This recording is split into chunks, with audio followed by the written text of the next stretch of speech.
Muy buenas tardes a todas, a todos. Nos da mucho gusto darles la bienvenida al seminario permanente de la Red Mexicana de Mujeres Filósofas. Agradecer, por supuesto, a Fanny del Río, a Tania Rodríguez y a todas las organizadoras de este seminario por su más cordial bienvenida y también, bueno, pues darles la bienvenida a todas y a todos ustedes. A continuación, vamos a presentar una mesa de análisis del pensamiento filosófico de mujeres, titulada Vera Yamuni, su aportación al estudio del pensamiento en lengua española, a cargo de la maestra Miriam Díaz Somera. Ella es licenciada y maestra en filosofía por la Facultad de Filosofía y Letras de la UNAM. Desde el 2017 es integrante del Seminario Permanente de Historia de las Ideas en el Centro de Investigaciones sobre América Latina y el Caribe, donde ha colaborado en proyectos de investigación sobre historiografía de las comunidades filosóficas en América Latina del siglo XX. Ha participado también como ponente en diversos congresos nacionales e internacionales de filosofía. En la Facultad de Estudios Superiores Zacatlán imparte las asignaturas de temas selectos de hermenéutica y temas selectos de filosofía en México. Además de colaborar en el proyecto PAPIT, Reflexiones Filosóficas España-México, la justicia y sus prácticas contemporáneas.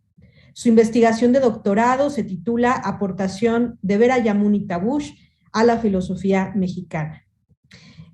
Como todas saben, pues tenemos unos minutos para escuchar la excelente presentación de la maestra Miriam Díaz y después pasaremos a la réplica también de la maestra doctora Ana Claudia Orozco y que pues presentaremos también en su momento.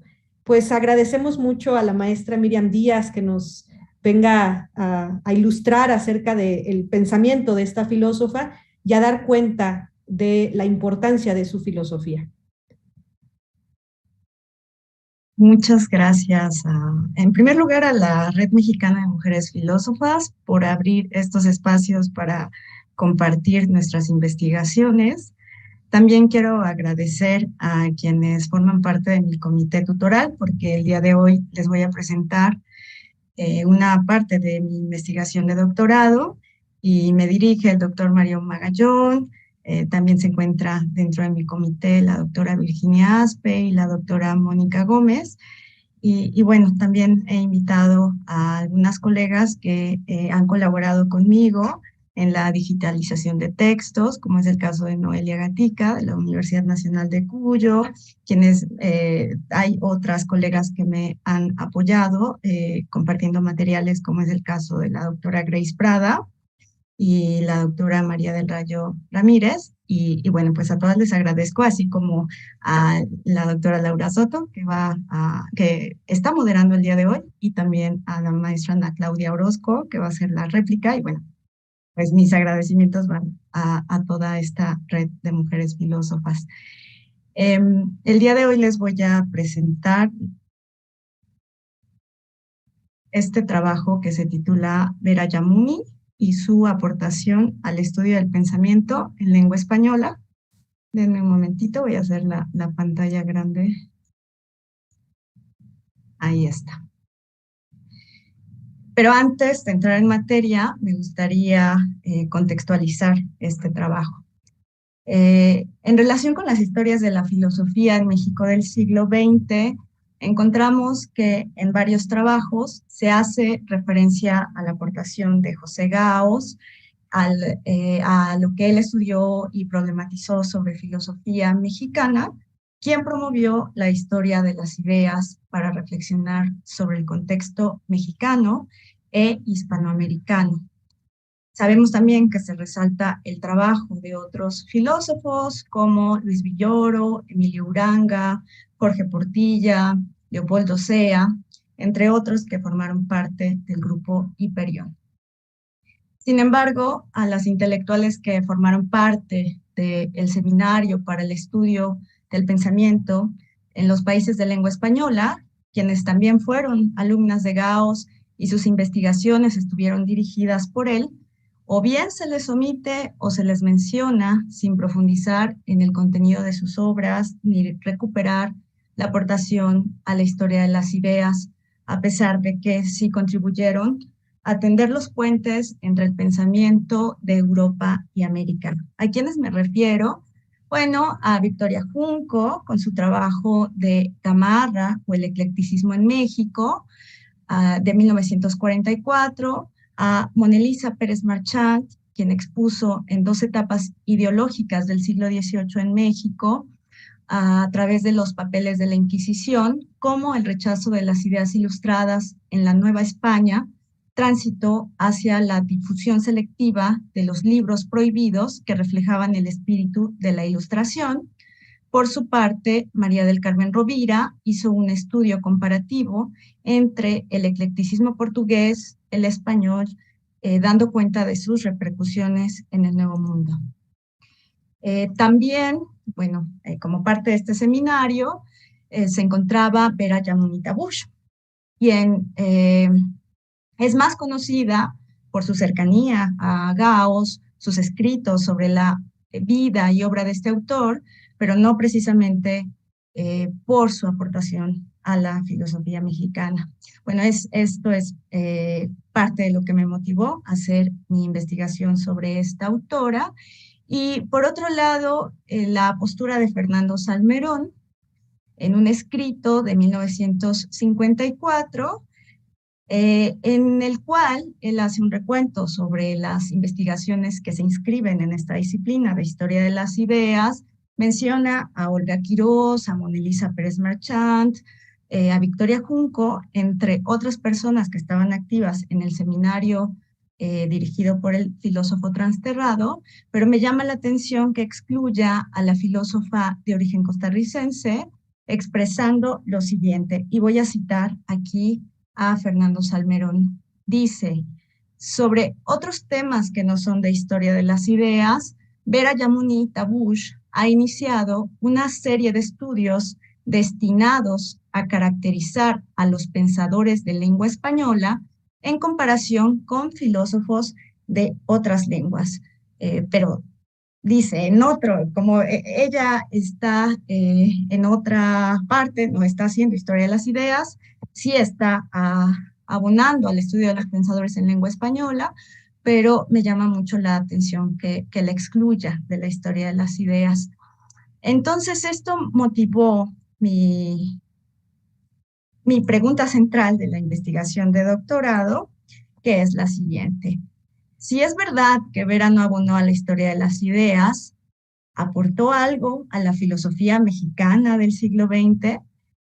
Y bueno, mis respuestas tentativas, que son las que yo defiendo en este trabajo de investigación de doctorado, son las siguientes.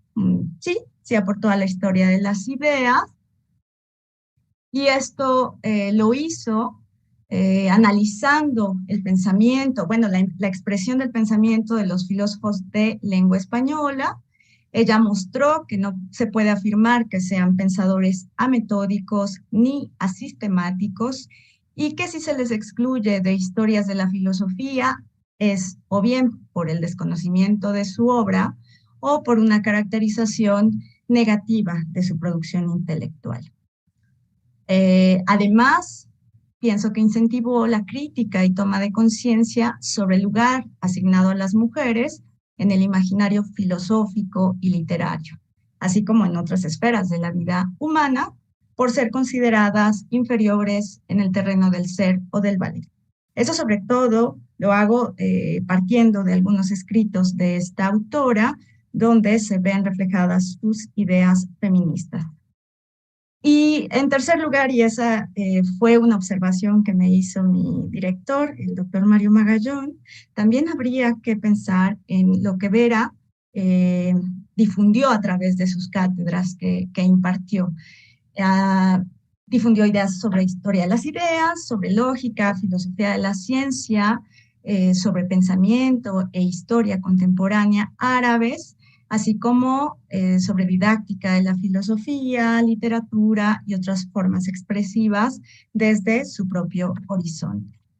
Entonces, bueno, eso es mi tesis, pero en esta ocasión yo solamente voy a hablar sobre la aportación de esta autora al estudio del pensamiento en lengua española, que forma parte de mi primera parte de la tesis, ¿no? Lo que ella aportó a la historia de las ideas. ¿Cuál es el estado de la cuestión que yo encontré cuando inicié mi tesis de doctorado? Bueno, en las últimas décadas ha habido varias filósofas y algunos filósofos que han escrito sobre esta autora, como es el caso de Ricardo Hornefer, que en 1994 escribió una semblanza sobre ella y resaltó los aspectos sobre sus enseñanzas de lógica matemática, su labor como biógrafa de Gauss, su papel como traductora y estudiosa del pensamiento árabe, y su capacidad para combinar la reflexión filosófica con la profesión de medicina. Esta semblanza sí puede servir como punto de partida para quien se interese por la vida de la autora. Sin embargo, no es una aproximación a su pensamiento y existen algunos contrastes con la biografía que escribiría años más tarde Grace Prada Ortiz para la Enciclopedia Electrónica de la Filosofía Mexicana, quien refiere al diálogo que mantuvieron Vera y Gauss y señala algunas de las posturas feministas de Yamunita Bush, sosteniendo que lo que la condujo a la carrera de medicina fueron sus intereses por la filosofía de la ciencia. Hay otros trabajos, aquí yo pongo la imagen de Francesca Gargalo, porque ella escribió en varios artículos, como es Las filósofas mexicanas en 2010, acerca de Vera Yamuni, y a ella la ubica como una de las primeras mujeres de mediados del siglo XX que incursionaron en el medio académico filosófico de México. También la menciona en la antología del pensamiento feminista nuestroamericano, en el tomo 1, y afirma, cito a Gargalo, que es posible rastrear posiciones feministas en filósofas de la historia, como la costarricense Vera Yamuni. Fin de la cita.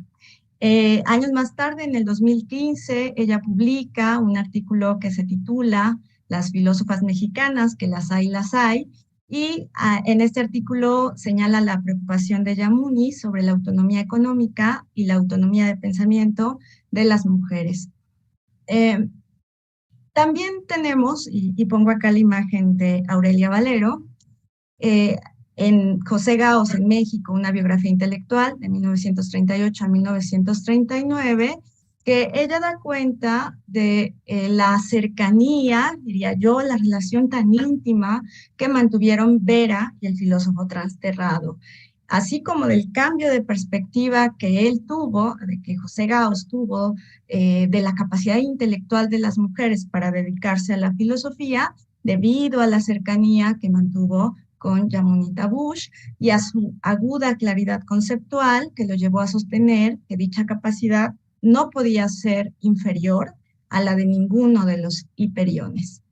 Hay otros trabajos, yo pongo aquí a Lorenza Petit, ella se titula en 2017 en la Universidad Autónoma de Madrid con una tesis doctoral donde habla de la producción literaria y periodística de los inmigrantes árabes y de sus descendientes. Y bueno, ahí da cuenta de algunos de los trabajos que tradujo Vera Yamunita Bush del árabe al español. También tenemos una entrada de María Nela Santoveña en la Enciclopedia de la Literatura en México, quien reconoce que el pensamiento de esta autora ha sido poco atendido. Sin embargo, constituye o es un punto ella es alguien interesante para diversas disciplinas, especialmente que es la que le interesa a Santoveña para la traducción. Y bueno, cuando yo empecé mi tesis de doctorado, eran los antecedentes, los referentes que tenía, además de algunas otras colegas, como es el caso de Fanny del Río, que es una de las fundadoras de esta red, que había trabajado sobre historias de la filosofía en México y la poca representatividad de las mujeres en estas historias de la filosofía. Y, y bueno, también conforme he avanzado en mi investigación, he estado haciendo rastreos de otros trabajos y descubrí que en el 2021 Andrea Pitt recibió, y pongo acá su foto, es un profesor de la Universidad de California, un reconocimiento por un ensayo titulado Cambiando la geografía de la revolución, el nacionalismo mestizo, la independencia panarábica y la filosofía feminista a través de los escritos de Beraya Munita Bush. Y bueno, en este trabajo, él aborda algunas de las posturas feministas de la filósofa costarricense y da cuenta de las críticas que hace a los discursos nacionalistas y contrasta estas posturas con las de filósofos mexicanos que para ese momento, mediados del siglo XX, estaban reflexionando sobre la identidad mexicana. Bueno, la segunda mitad del siglo XX. Entonces, ¿qué es lo que yo encontraba? Que la mayoría de estos trabajos hablan sobre las posturas feministas de Vera Yamuni y algunos de estos escritos, semblanzas, hablan sobre su papel como traductora. Y me llamaba la atención que no había tanto acerca de su análisis discursivo de pensadores en lengua española, salvo el trabajo de la doctora María del Rayo Ramírez Fierro. Ella es profesora e investigadora de la UACM, quien en un artículo que se titula Vera Yamuni, filósofa del pensamiento de lengua española, sí se ocupa de la aportación de Vera al análisis discursivo de pensadores hispanohablantes, así como de su aproximación fenomenológica, que parte de los textos mismos, y entabla puentes entre la razón y la imaginación. Entonces, esa es como mi base para este trabajo, esa parte de mi investigación de doctorado, donde abordo el análisis discursivo de Vera Yamuni. Ahora, en cuanto a la metodología que yo estoy empleando en mi tesis, por un lado empleo la hermenéutica analógica en la medida en que esta propuesta teórica nos ayuda a dar cuenta de esta relación entre el pasado y el presente, recuperando algunas posturas de Gadamer, Paul Ricoeur. Mauricio Beuchot hace énfasis en el papel que tenemos como innovadores dentro de ciertas tradiciones, y eso es, esta apuesta de la hermenéutica analógica es la que yo retomo para ver cuál es la relación de Vera Yamuni en relación con otros autores como José Gaos, algunos otros filósofos que han escrito sobre historia de las ideas. Pero bueno, también por observación y sobre todo por pláticas con algunas colegas, entre ellas Grace Prada, considero que también la hermenéutica analógica puede complementarse con la perspectiva de género y la perspectiva de género como una crítica a cierta visión androcéntrica de las historias de la filosofía me ha ayudado tanto para ubicar a Yamuni dentro del contexto intelectual en el que ella se ubica, como para dar cuenta de su biografía, tratando de cambiar un poco las narrativas que de hecho sí existen. Por ejemplo, en Costa Rica, uno encuentra información sobre el padre y el hermano de Vera Yamuni, de Bejos Yamuni y Miguel Yamuni, porque, bueno, además de que pertenecían a la logia masónica de este país centroamericano, se dedicaron, en el caso de su padre, a el ámbito del comercio y en el caso de su hermano a las relaciones diplomáticas de este país.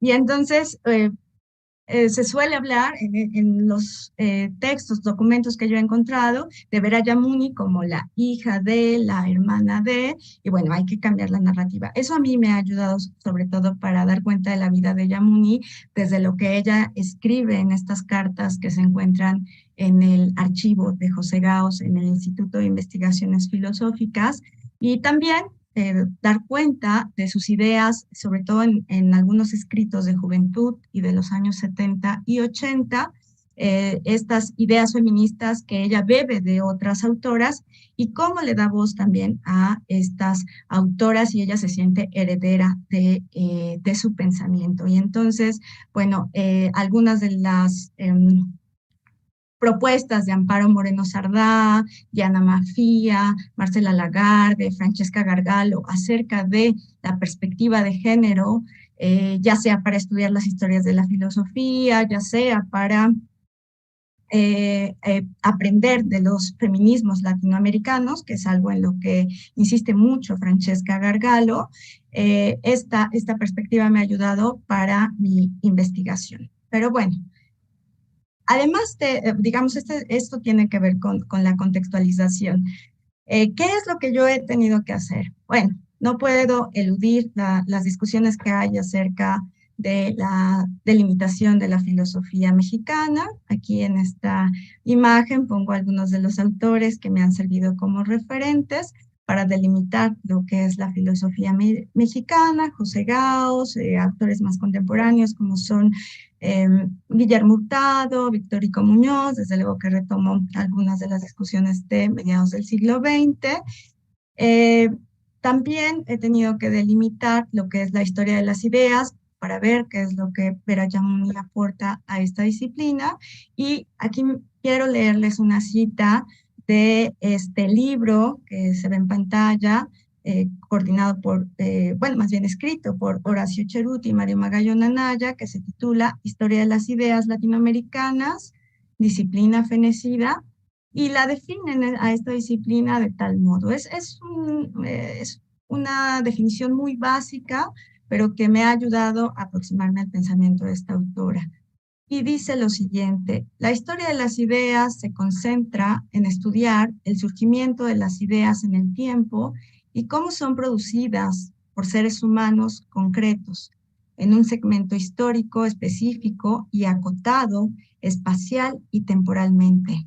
Responde así a la necesidad de explicar la realidad circundante con un enfoque opuesto muchas veces a ortodoxias y presuposiciones recibidas. Los y las historiadores, historiadoras de las ideas muestran las formas en que los seres humanos han pensado y han enfrentado su realidad, llevándolas a la luz, donde pueden ser abiertamente criticadas y evaluadas. Y eso fue precisamente lo que hizo Vera Yamuni Tabush en, por lo menos, sus trabajos de maestría y doctorado. Dar cuenta de cómo algunos filósofos latinoamericanos, hispanoamericanos, expresan el pensamiento y dan cuenta de un contexto y además que no son meros imitadores del pensamiento de autores europeos. Si bien puede haber ciertas similitudes, hay diferencias y hay particularidades.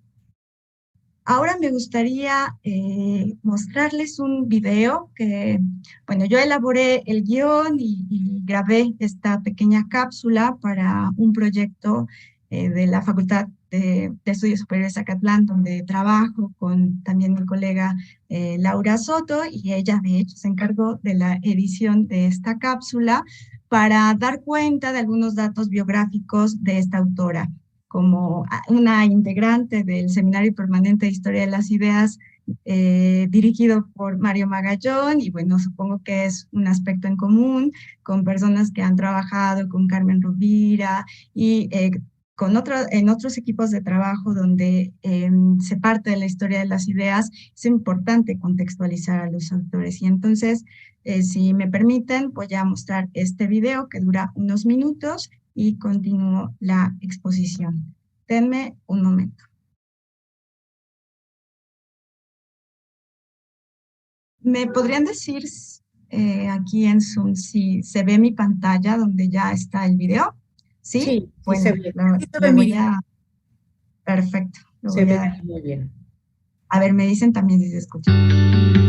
Sí se escucha. ¿Sí? Ok, lo voy a subir.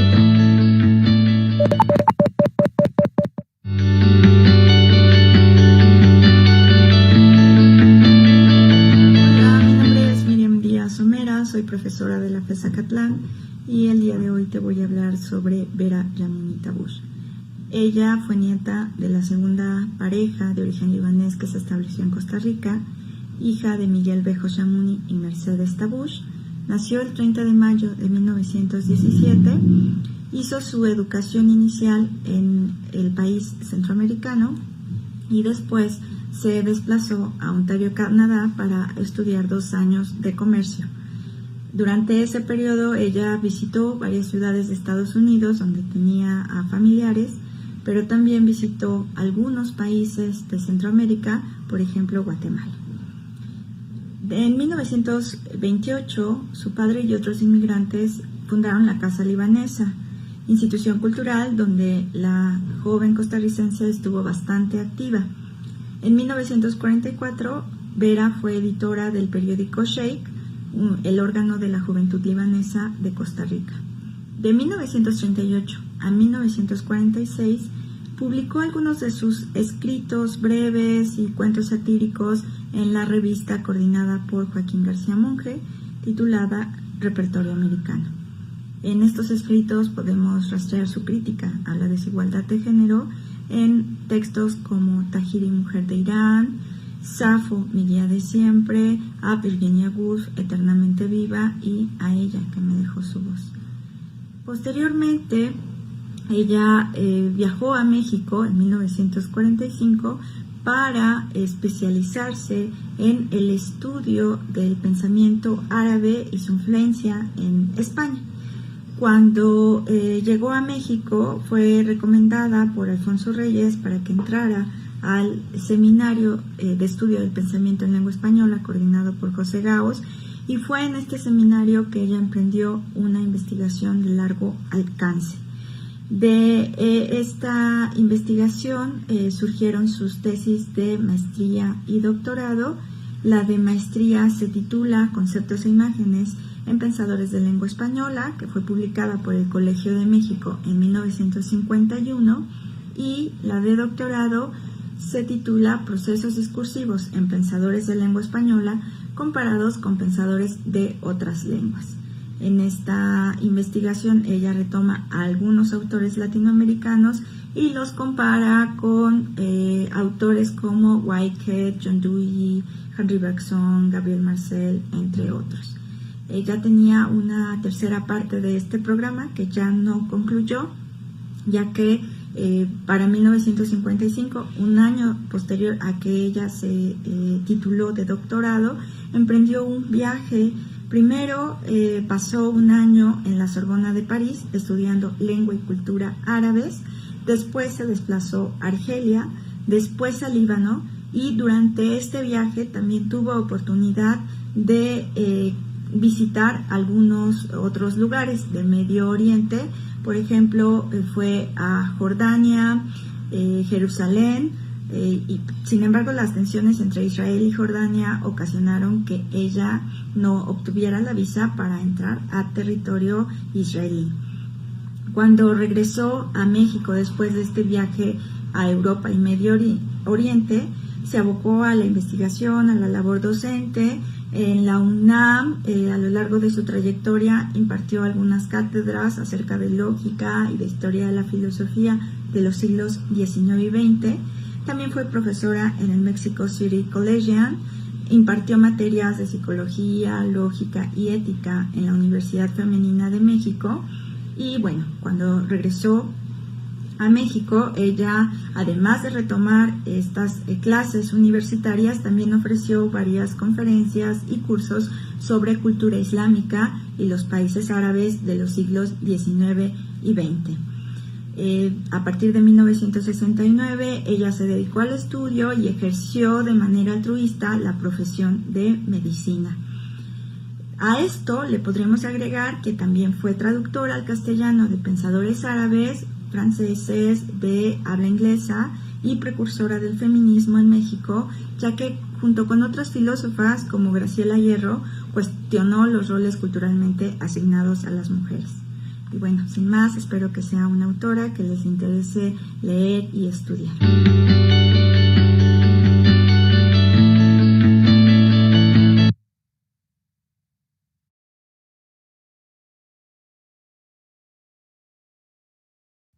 Bueno, voy a dejar de... No, más bien voy a cambiar a la presentación. ¿Me pueden decir si ya se ve?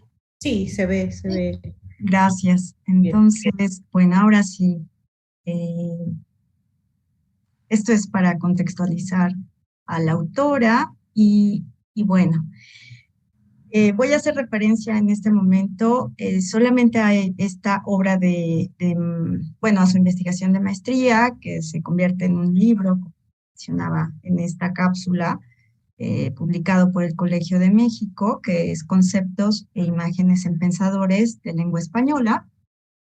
Y bueno, hay que decir que Vera emprende esta investigación, en realidad tiene un proyecto, como yo lo mencionaba también en la cápsula, de largo alcance, y según lo expresa en septiembre de 1949, que es cuando ella ya se va a titular de maestría, eh, la idea de este proyecto surgió en una conversación con José Gauss, en la que él le menciona que existen pensadores hispanoamericanos cuyo estudio, digo más bien cuyo estilo literario parece escapar a la sistematicidad filosófica.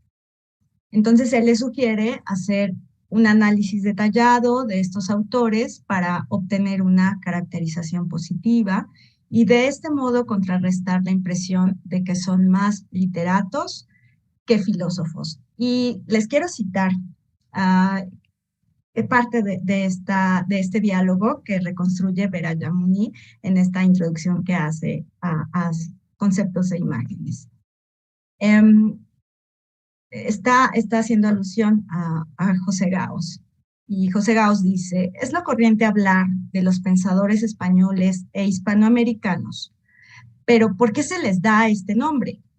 Porque aún a los más filósofos de ellos o filosóficos de ellos se vacila en darles el nombre de filósofos. ¿Pero por qué esto? Porque nuestros pensadores parecen demasiado ametódicos y asistemáticos para ser verdaderos filósofos. Por eso se llegará a pensar y a decir incluso que son más literatos que pensadores. Ahora bien, decía Gauss, aún admitiendo que esta caracterización se ajusta, una caracterización negativa y nada real puede caracterizarse exclusivamente de un modo negativo. Nada real puede dejar de tener una consistencia positiva, que por tanto ha de ser caracterizable por medio de notas positivas. Seguía Gauss. Si nuestros pensadores no son ni metódicos ni sistemáticos, ¿qué son en lugar de esto? Habría que intentar una caracterización positiva de los procedimientos por los cuales se los ha caracterizado hasta ahora solo negativamente. En este libro hay un pasaje que le voy a leer, y el libro es del propio José Gauss, y se lo lee a Vera Yamuni. Y lo que Gauss había escrito un poco antes era lo siguiente: el pensamiento hispanoamericano contemporáneo procede, más que por discurso lógico, insistentemente, metódicamente, por emotiva, espontaneidad, ideativo, imaginativa, inicial y reiteradamente inspirada y feliz. Pero esto, esto es algo que también reconoce Gauss, no es más que una impresión. No es el resultado del análisis detallado de los textos que debiera hacer. Pues bien, le dice Gauss a Yamuni, como tema de su tesis le sugiero la caracterización positiva de los procedimientos de nuestros pensadores que tenemos como verdaderos filósofos, y que a lo sumo les llaman literatos de ideas.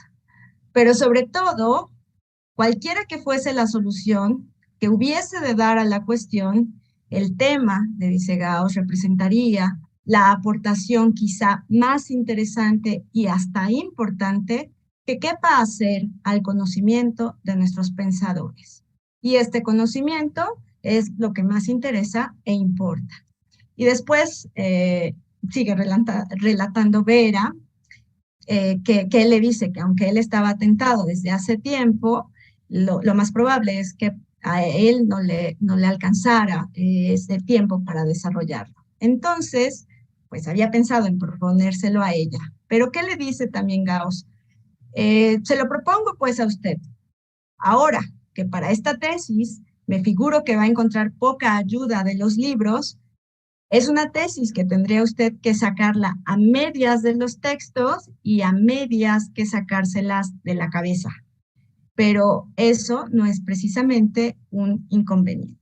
De esta manera concluye esta reconstrucción del diálogo Vera Yamuni. Y bueno, ella confiesa que la propuesta en ese momento no la entendió del todo, pero que la idea le atrajo debido a que estudiaría un tema que lindaba entre la filosofía y la literatura. Ella había publicado ya algunos cuentos y escritos breves en Costa Rica, en esta revista que yo mencionaba en la cápsula, en Repertorio Americano, y bueno, inició sus estudios en filosofía en México, pero no se sentía con la capacidad para desarrollar un tema puramente filosófico para ese momento. De modo que le pareció buena idea que revisar algunos textos que fueran pues tachados de literarios y no de filosóficos, y ella consideraba que aprovecharía sus conocimientos previos sobre literatura.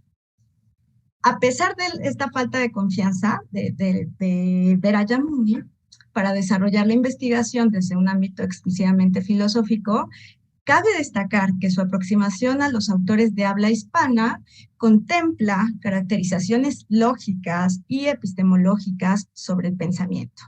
Y esto lo afirmo porque la autora refiere a los sujetos que crean pensamientos a partir de objetos, clasificados a su vez por ella en formales y materiales.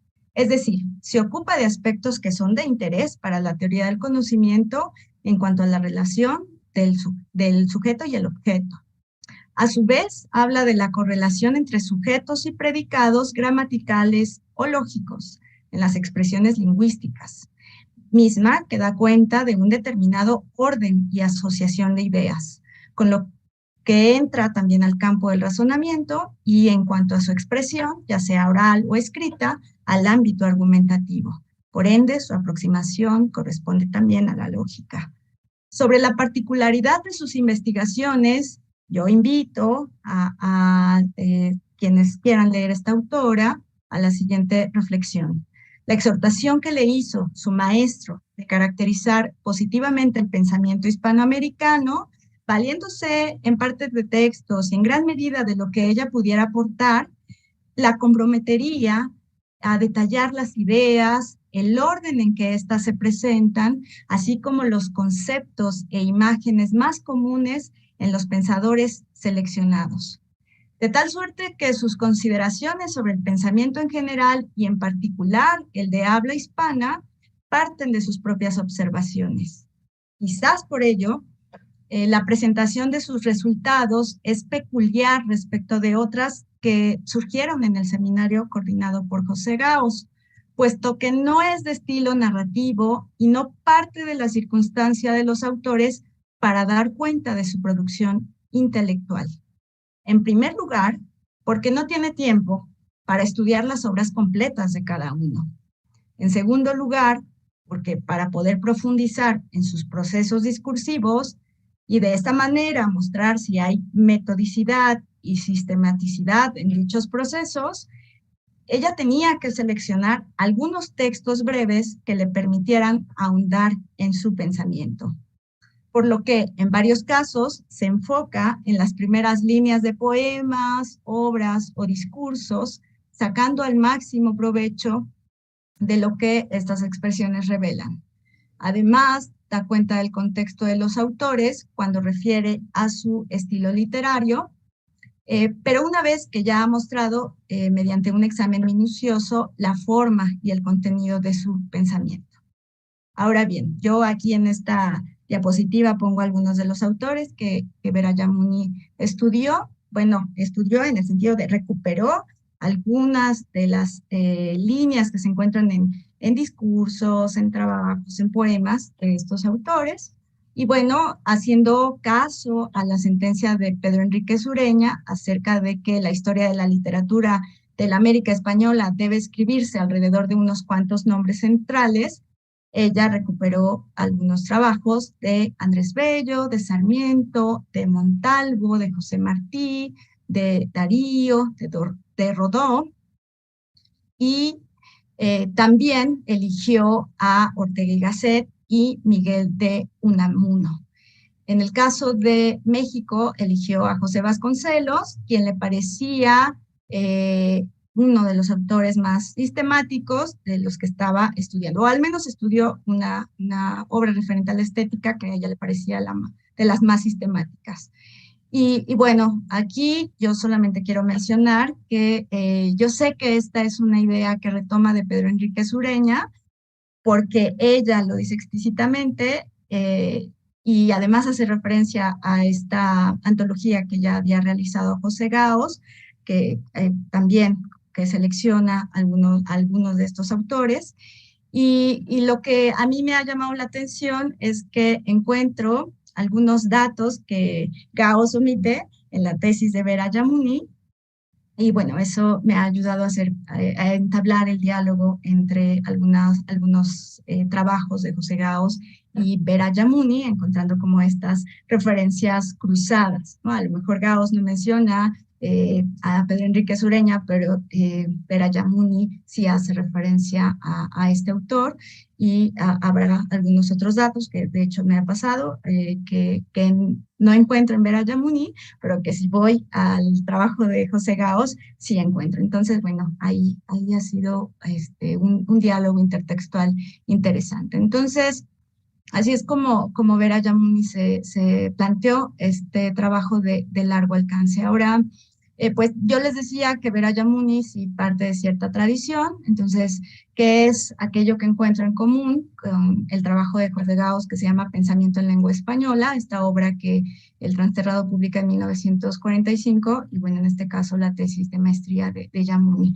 Además de que ella retoma algunos de los autores que Gaos había estudiado, hay que ver cuáles son las diferencias, o sea, retoma de él la selección de trabajos, pero como ya he mencionado, ella decide, de hecho, tomar algunos textos que lindan más en la literatura, porque José Gaos le pedía que se quedara con aquellos trabajos que parecieran más sistemáticos, y ella decide que si va a mostrar que estos autores son sistemáticos y que son metódicos, lo va a hacer a través de los textos que se piensan más literarios, pueden ser poemas, discursos, que no son trabajos, digamos, obras filosóficas sistemáticas, pero la forma en cómo Veerayamuni hace esta aproximación a su pensamiento va a ser dando cuenta del modo en que estos autores pasan de un pensamiento a otro, y que no caen en contradicciones, que se ve que hay como cierta línea del pensamiento que se va siguiendo, hay razonamiento y demás. Entonces,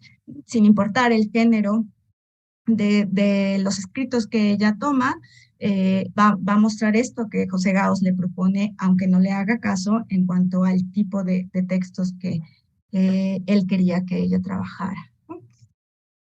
Bueno, hay diferencias entre también los trabajos de estos autores, porque José Gaos, por ejemplo, en este trabajo que yo les menciono, Pensamiento en Lengua Española, hace toda como una reconstrucción del pensamiento de Occidente, habla de Hispanoamérica, de Lusoamérica, da cuenta de las etapas de Euroamérica, en fin, o sea, para hablar del pensamiento de los autores, ya hace toda una reconstrucción histórica, también habla de a quienes le podemos llamar filósofos sistemáticos, y da cuenta de por qué a algunos filósofos, bueno, intelectuales, pensadores latinoamericanos, no se les considera filósofos, porque se piensa que no son sistemáticos y demás, ¿no? Pero bueno, yo lo que quería mencionar acá, y con esto ya voy cerrando porque ya me quedan unos minutos, es cómo Vera Yamuni muestra los procedimientos empleados por estos pensadores eh, de una forma como ella lo dice y que María del Rayo también lo ha señalado. Es una aproximación fenomenológica, pero cuando Vera Yamuni habla de que va a ser un estudio fenomenológico del pensamiento de estos autores, está haciendo referencia a que va a analizar la expresión del pensamiento tal como se muestra en los textos, sí, pero también da cuenta de algunos aspectos que van más allá del pensamiento, algunos aspectos que según ella quedan fuera de cierto análisis lógico, porque la lógica suele eh, eh, centrarse en ciertas emisiones que son afirmativas o negativas y muchas veces dejan de lado algunas otras expresiones, interrogativas, exclamativas, y según Vera Yamuni, un estudio sobre la metodicidad del pensamiento de autores tendría que contemplar también estos aspectos que se consideran más bien motivos o que se consideran aspectos alógicos. Pero ¿por qué habría que considerarlos? Según ella, porque dentro de esta consideración se da cuenta también de los estados de la conciencia. Y entonces cuando Vera Yamuni habla de los estados de la conciencia, de los contenidos de la conciencia, de los conceptos, de cómo hay una relación entre conceptos, habla de las imágenes, de las que son explícitas, de las que son implícitas, del tipo de sustancias a las que se denota y demás. Eso es muy parecido a lo que algunos autores como Husserl, de hecho, sí cita Husserl de Ideas 1, algunos autores también que ella retoma, que habían escrito manuales de lógica, hacen en cuanto al análisis de la estructura de los razonamientos y en cuanto a ciertas categorías, que también estudia la gramática, que estudia la filología, pero para ella es importante, digamos, más allá de dar cuenta del análisis, de la estructura gramatical, es dar cuenta de aquello que denota el pensamiento, y eso, aquello que denota el pensamiento, sí nos puede llevar a hacer la reconstrucción del contexto en el que se encuentran los autores. Pero fue justamente esa parte del contexto en el que se encuentran los autores y toda esta parte de los motivos alógicos que ella anunciaba desde su tesis de maestría y que ya no pudo continuar debido a que en algún momento ella se dedicó más bien al estudio del pensamiento y de la cultura árabe. Pero bueno, al menos en sus trabajos de maestría y doctorado, creo que nos muestra cómo es esta aproximación fenomenológica desde disciplinas que ella dominaba muy bien, como son la lógica, la teoría del conocimiento, y que desde mi perspectiva dan cuenta de esta singularidad, de esta particularidad y aportación de Vera Yamuni al menos al estudio del pensamiento en lengua española y también a la historia de las ideas de una manera pues quizás distinta a como lo harían otros de sus colegas que formaban parte del seminario coordinado por José Gauss, ¿no? Bueno, hasta ahí le voy a dejar. Yo sé que la última parte me la aventé mucho más acelerada, pero si hay alguna duda, alguna pregunta, pues aquí estoy y ya doy la palabra a la moderadora. Muchas gracias. Muchas gracias, querida Miriam, y felicidades por el tema, por la explicación tan clara que nos has venido a ofrecer y sobre todo por la visibilización que estás emprendiendo en esta investigación del trabajo de una filósofa como Vera Yamuni, que aporta, ¿no? Muy importante, aporta no solamente a la historia de la filosofía, sino también a la filosofía iberoamericana. Entonces, pues, muchas gracias, querida amiga, por la excelente presentación. Y bueno, vamos a pasar ahora a la etapa de réplicas. Para ello tenemos a la maestra Ana Claudia Orozco Recendis. Ella es profesora ordinaria de carrera asociada de tiempo completo. adscrita al CCH Plantel Azcapotzalco. Es licenciada en Filosofía y maestra en Estudios Latinoamericanos por la Facultad de Filosofía y Letras de la UNAM. Es profesora de filosofía y miembro, además, de la Asociación Filosófica de México y del Círculo Mexicano de Profesores de Filosofía.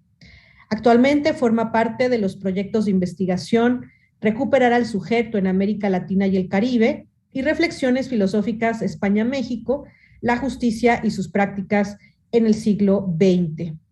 Ha participado en diversos eventos de filosofía como coloquios y congresos y además ha coordinado también el seminario Tutoría con Perspectiva de Género y en 2021, en el 2021, coordinó el proyecto Infocap, Las mujeres en la historia de la filosofía, de la cual resultó un libro colectivo que se encuentra también en prensa. Entonces vamos a dar la bienvenida a la réplica de la maestra Ana Claudia.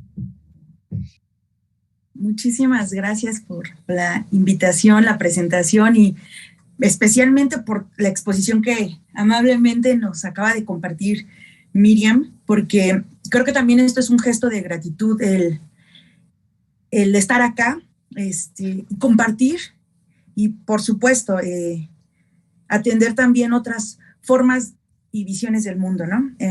Me siento muy honrada de participar en este evento y bueno, especialmente por esta invitación que Miri me hizo de comentar su texto. La verdad es que me apena mucho porque yo no tengo mucho que decir al respecto, al contrario, quisiera escucharla más y más y más, me quedé picadísima, pero bueno, a veces suelo divagar un poco, hice unas notitas muy breves, voy a dar lectura de ella y al final intentaré hacer una pequeñita conclusión de por qué hice esa reflexión inicial. Entonces, si me permiten, primero comienzo con un preámbulo y luego intentaré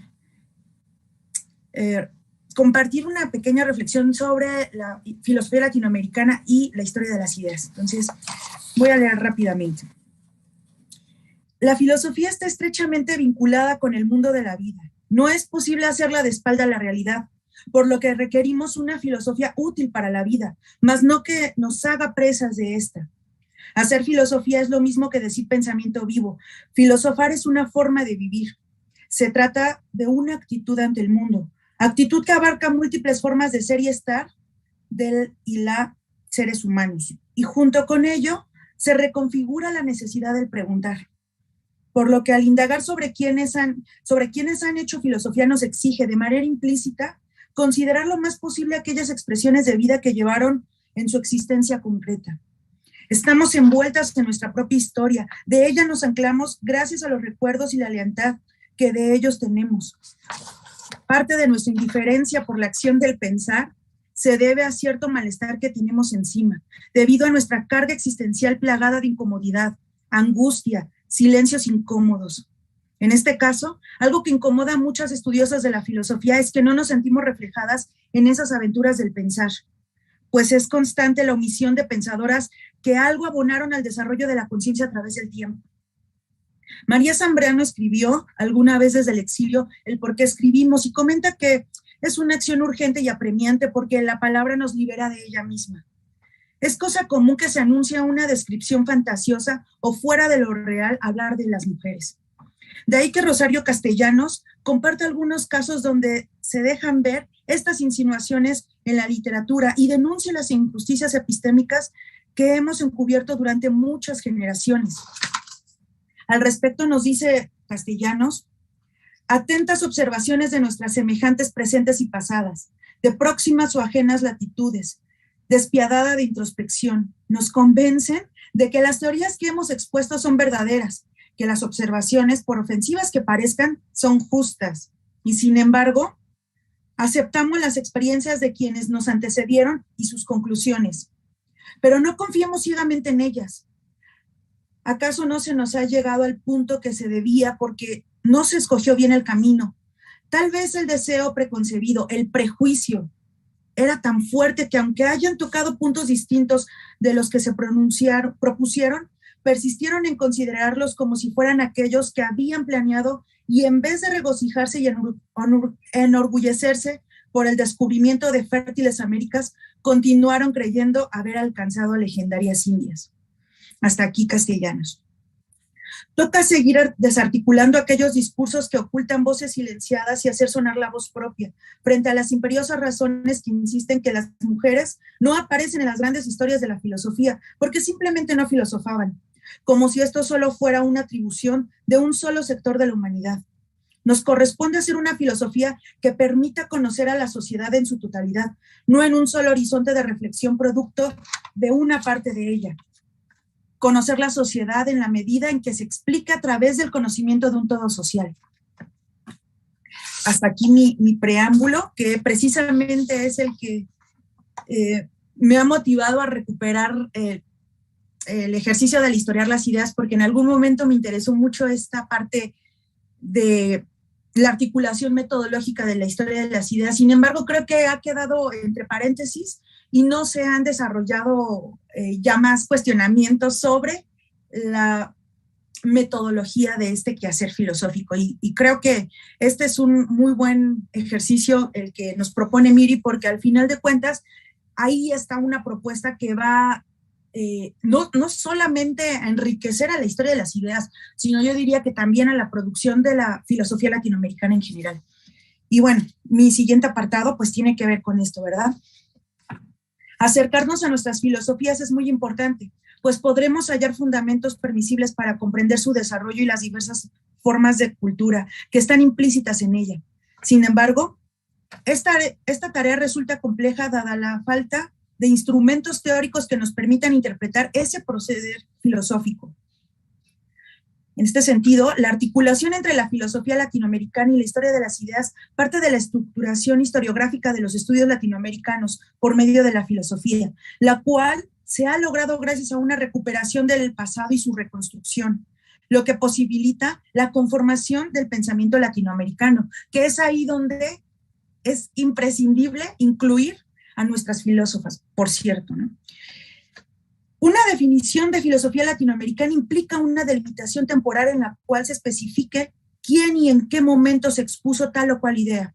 Con esto ya se puede formular una idea de filosofía latinoamericana. De manera muy general, nos atrevemos a decir que algunas de las características constantes sobre la filosofía latinoamericana son que, bueno, se promueve como un pensamiento, que también siempre se promueve también como una contextualización y también la producción particular de esta región, ¿verdad? Esta enunciación general se presenta al nombrar la producción filosófica como pensamiento, misma que da cuenta de la inclusión de otras áreas de estudio que están contenidas en la reflexión y no solo en el discurso filosófico en sentido estricto.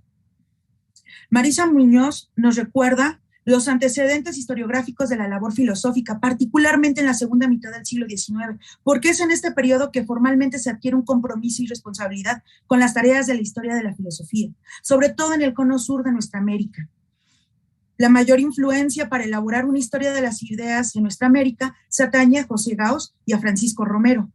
Una de las tareas que se propone es indagar sobre el avance que tiene la filosofía y su historia, tanto en México como en Latinoamérica, o como decían estos dos filósofos, Hispanoamérica. Nos concentramos en Gauss por el momento para decir que la historia de las ideas se puede entender con la perspectiva gaussiana, contiene una forma de saber de mayor amplitud que incluye la historia de la filosofía, la cual presenta un modo de practicar esta última, que resulta legítimo en tanto que el estudio de las ideas filosóficas debe entender a las circunstancias en que se presentan. Para ello, una categoría sumamente importante es pensamiento, categoría que desarrolló Gauss para constatar la existencia de un pensamiento en América.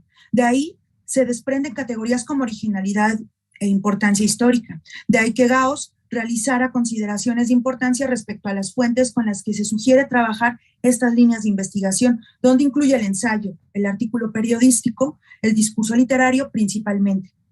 El marco teórico para abordar el pensamiento latinoamericano y su historiografía es el que ofrece la renovación propiciada por el historicismo contemporáneo, el que, según Gauss lo reconoce, posee sus antecedentes en el programa elaborado por el romanticismo decimonónico, en particular en las producciones en torno a la filosofía americana que había esbozado Juan Juan Bautista Alberdi, para un curso universitario dado durante el exilio, su exilio en Montevideo, ahí por el año de 1840.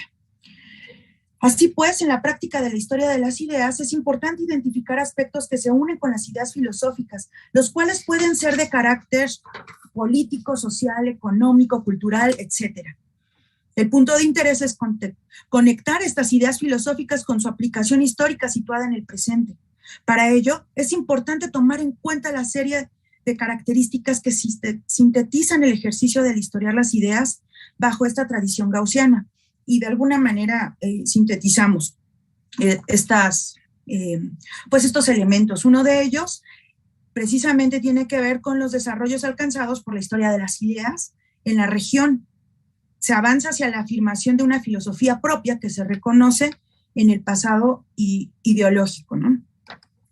Otro punto es la postulación de la tradición filosófica latinoamericana, que se contempla como atribución desde un proceso de autoconciencia y autoafirmación en un proyecto de unidad continental.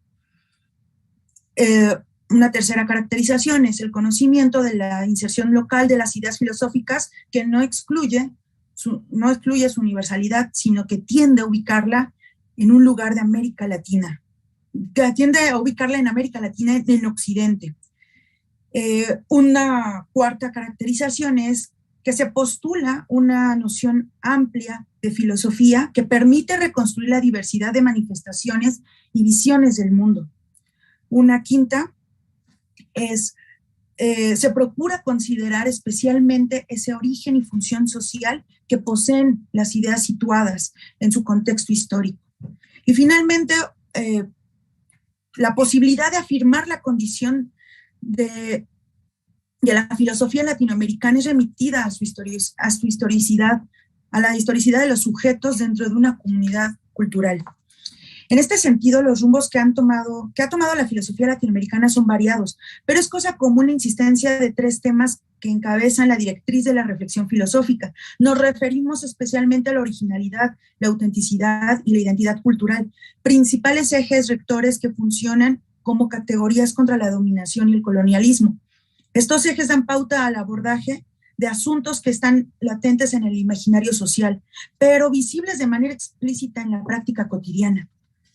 Con este hecho se afianza la ampliación metodológica de la historia de las ideas y se presenta como herramienta metodológica para el abordaje de problemas sociales tales como la desigualdad social, la violencia y sus múltiples expresiones, las diferentes formas de concebir el conocimiento, las diversas maneras de filosofar, entre otros. Y aquí un pequeño paréntesis, porque cuando hablamos de desigualdad social, bueno, evidentemente estamos hablando de violencia, pero aquí especialmente nos interesa destacar la violencia contra las mujeres y las niñas, que en mucho se ha encubierto con esto que normalmente o comúnmente nombramos como violencia de género, ¿verdad?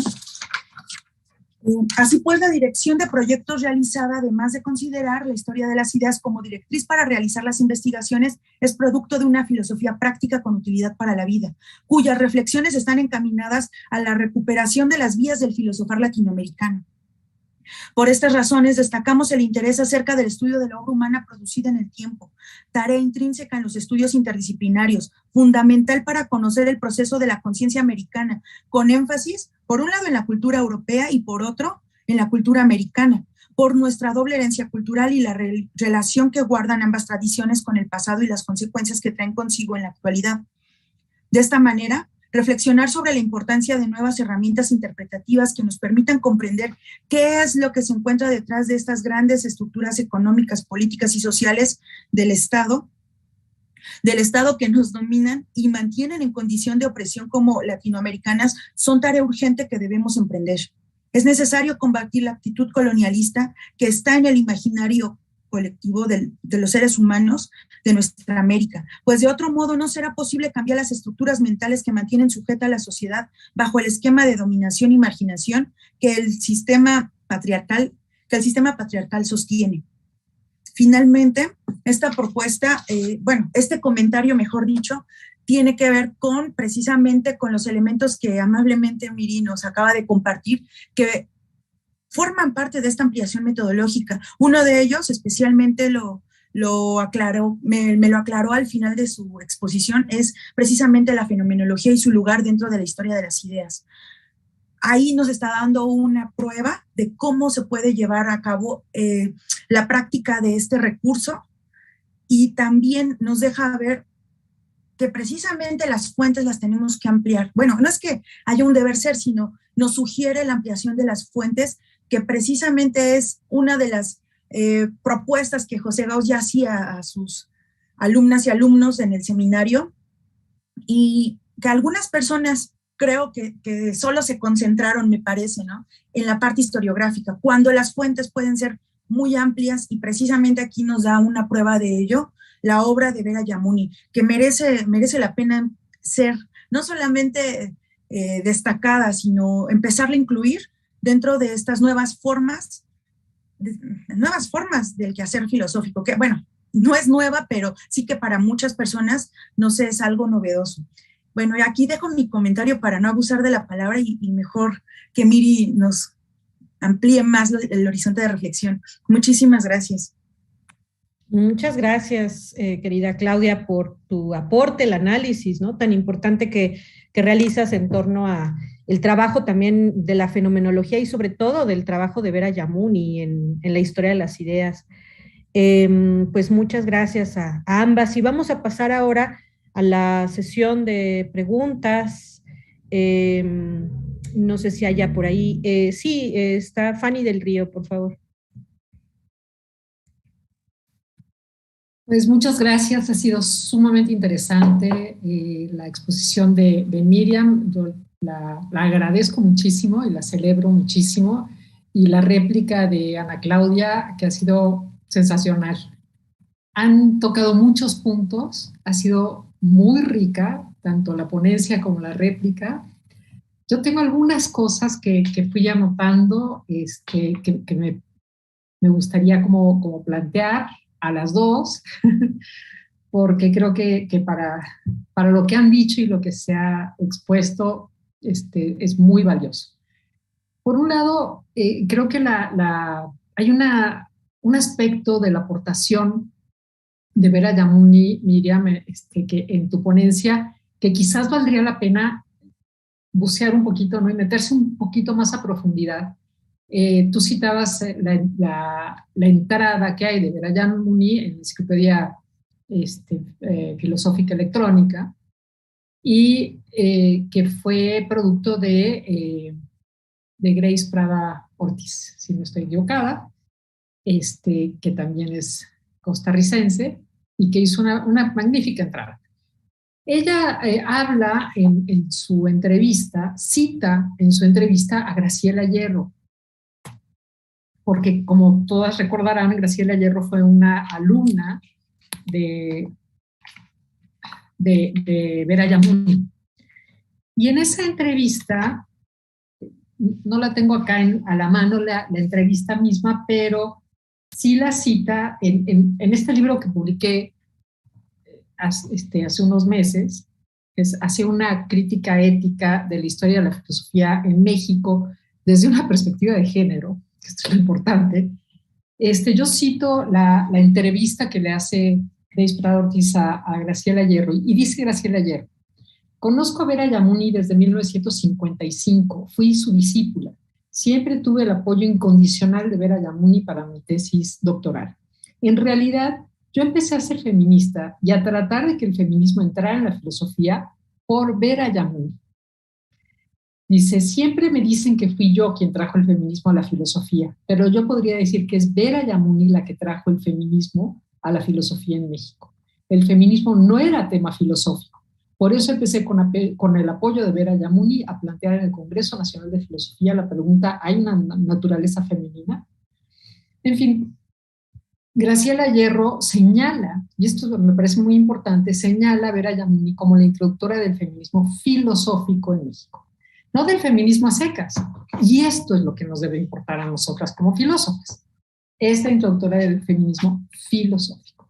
Entonces creo que vale la pena, ¿no?, meterse un poquito en este concepto de feminismo filosófico. Después sí lo retoma Francesca Gargalo, por ejemplo, ¿no?, y otras personas, pero creo que eso es, vale la pena como hacer esta acotación, ¿no? Para ver el alcance justamente importantísimo de las aportaciones filosóficas de Vera Yamuni, pues está esto, ¿no? Este concepto de feminismo filosófico, hay que subrayar. Por otro lado también, y también esto vale la pena, Yamuni hace una lectura feminista del libro de las 1001 noches. Entonces, a mí esto me parece fascinante, la verdad. Y más hoy, y digo hoy porque estamos viendo en internet todas las imágenes de las mujeres en Irán quemando los velos en protesta por el asesinato, porque esto fue lo que fue, un asesinato de esta chica a la que el velo se le había desacomodado, ¿no? Entonces están quemando el velo. Bueno, me parece sumamente importante pensar en Oriente en este momento y en el patriarcado en Oriente, que es tremendo, no muy diferente que acá, pero digamos, el patriarcado es característico en todos lados, pero a lo que voy es a que me parece también interesante esta lectura feminista del libro de las 1001 noches hecha por Vera Yamuni. O sea, creo que eso tiene una originalidad y una fuerza muy, muy grandes. Hablaba también ahora Ana Claudia de instrumentos de interpretación, de metodología, ¿no? Y a mí me parece que en ese sentido es valioso. Todo lo que tú mencionaste me pareció muy importante, muy interesante además, todas tus herramientas de metodológicas, pero creo que aporta mucho el concepto de injusticia epistémica, que también mencionó Ana Claudia, desarrollado por Miranda Fricker, ¿no? En este libro que se llama precisamente Injusticia Epistémica. Ella desarrolla bastante el concepto, digo, se entiende perfecto cómo está planteado. Hay una injusticia epistémica que adopta una forma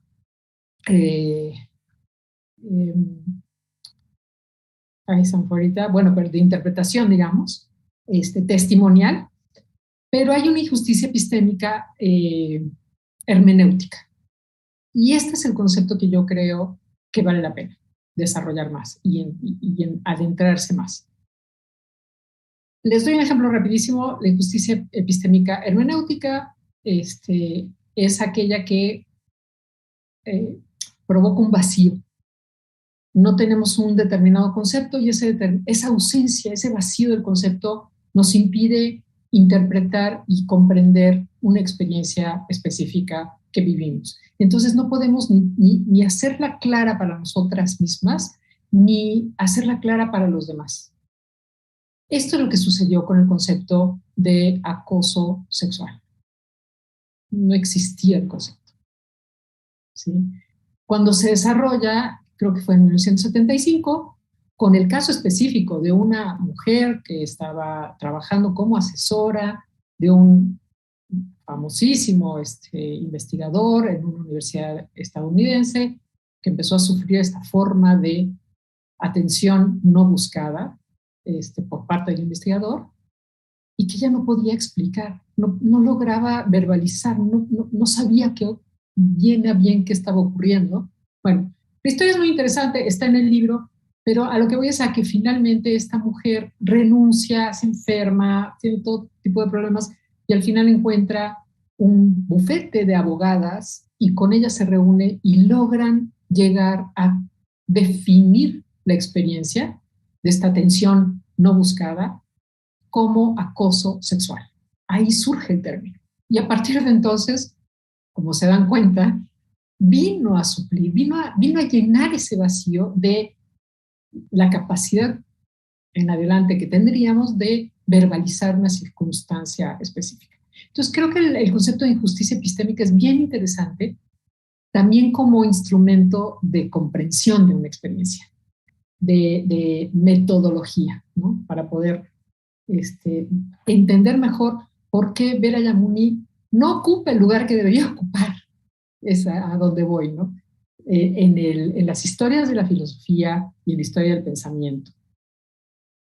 Esto nos lleva también a que esa invisibilización, ese silenciamiento, ese ocultamiento de Vera Yamuni, entre muchas otras filósofas, y en el libro que les mostré hace un momento, hago un estudio de 17 historias de la filosofía en México, 17, desde 1943 hasta 2018, y muestro así fehacientemente cómo se invisibilizó y se silenció a las mujeres filósofas por un criterio meramente de sesgo, ¿no? O sea, así, porque ahí estaban haciendo filosofía, muchas hicieron filosofía más importante, hicieron una mayor aportación, más interesante, más inteligente, más valiosa, que ha perdurado más en el tiempo, que muchos de los colegas que sí están en estas historias de la filosofía, ¿no? Y sin embargo ellas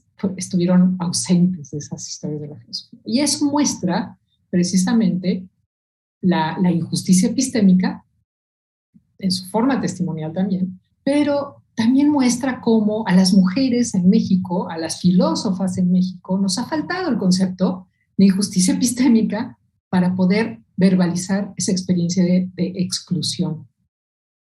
¿Sí? Es un fenómeno interesante. Quizás también lo sufrió Vera Yamuni, que peleó mucho para tener para no tener ese auto boicot, si quieren ustedes, esa forma de negarse a sí misma el derecho de figurar en la filosofía. Yo creo que ella peleó mucho por no sufrir eso, digamos, ¿no? Por no ser una víctima de eso, pero siempre es difícil, ¿no? Creo que incluso Carmen Rovira, si leen la entrevista que alguna vez yo le realicé, ella decía que ella en realidad no era una filósofa, era una aprendiz de la filosofía. Decía, me encantaba, porque, caray, si alguien podía decir que era filósofa era ella, ¿no? Pero ella decía que era un aprendiz meramente de filosofía porque no tenía un sistema filosófico, no había aportado un sistema filosófico. Pero si nada más tomamos en cuenta quienes aportaron sistemas filosóficos, pues hay muy pocos filósofos en el mundo, ¿no? Y filósofos. Pero bueno, creo que ella también fue un poco víctima de esta injusticia epistémica en su forma hermenéutica. Es decir, al no tener el concepto de injusticia epistémica, ella misma no se daba cuenta de a qué grado esta invisibilización, este sesgo, lo había interiorizado. ¿Ok? Es a lo que voy. Pero entonces, bueno, esa invisibilización, esa forma de silenciar las voces de las mujeres, obviamente no son solo las mujeres. Horacio Cerruti dice en su prólogo a uno de los libros que publicó Carmen Rovira, que es una historia de la filosofía, de los siglos XVII al XIX, creo que es. Dice Cerruti, lo voy a citar porque fíjense qué interesante, dice...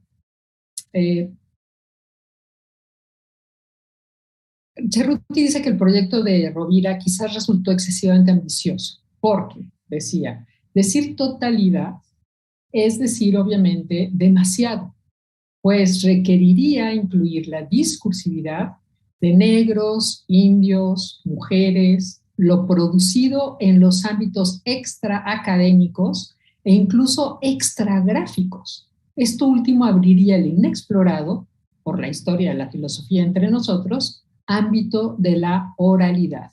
Y ahí voy a lo que decía Ana Claudia, ¿no? Tenemos que ir a fuentes, ¿sí? Distintas. Y es un poco la tesis también del libro que yo publiqué.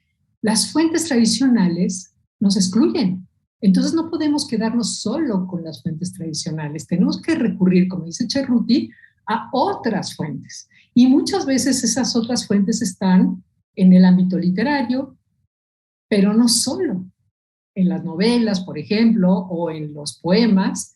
Y ahora estoy haciendo un estudio sobre Rosario Castellanos que habla precisamente de eso, de la impresionante aportación filosófica que hay en Rosario Castellanos en sus obras literarias, que ella no consideraba filosóficas porque la filosofía era analítica. La filosofía era lo que hacía pues Villoro y Rossi y los Hiperiones, y pues ella no. ¿Y cómo que no? sea, está lleno de filosofía, pero impresionante, ¿no? Entonces, si vamos como Sor Juana, a Sor Juana no se le incluyó en una historia de la filosofía mexicana hasta 1900 y pico, ¿me entienden?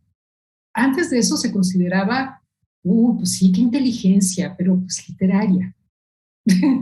El ámbito literario se nos permitía a las mujeres, ¿no? Vamos a darles chance. No el filosófico, eso es en serio, es un ámbito en serio para los hombres, ¿no? Pero sí, el ámbito literario se nos permitía a las mujeres. Entonces, es increíble porque después leemos, por ejemplo, el estudio de Virginia Aspe que hace sobre el contenido filosófico de Primero Sueño, y es verdaderamente incontestable, no se puede ni dudar que Sor Juana fue una filósofa de primera línea, ¿no? Entonces, hay que ir a otras fuentes, hay que salir de las fuentes tradicionales, hay que salir de las fuentes canónicas, porque ahí no estamos. Y eso no significa que no hayamos hecho filosofía y que no hayamos hecho gran filosofía. Solo significa que el canon es patriarcal y nos ha excluido. Entonces, todas estas cosas que me parece muy, muy importante lo que está haciendo Miriam, tenemos que hacerlo. O sea, yo insisto mucho en que tenemos que empezar a hacer nuestras tesis, por ejemplo, sobre filósofas mexicanas, que no le piden nada a nadie, ¿no? Entonces, vamos ahí porque hay un material riquísimo, ¿no? Y es maravilloso cómo las filósofas, yo entrevisté a 10 de ellas y estoy otra vez entrevistando más, cómo es interesante cómo las filósofas que yo he entrevistado tienen esta preocupación de que la filosofía no sea una cosa elitista, allá, abstracta, que no sirve para la vida, sino que baja la filosofía, ¿no? a la tierra, ¿no? al mundo de lo cotidiano. Y ahí es donde la filosofía florece, ¿no? Nos enriquece, se enriquece ella y se convierte en un instrumento de verdadera transformación. Entonces, gracias por esta magnífica presentación. Muchas gracias, Fanny, por el análisis y la reflexión. Miriam, no sé si quieras pasar a responder esta pregunta o hay todavía otra en el chat. Me gustaría responder. Sí.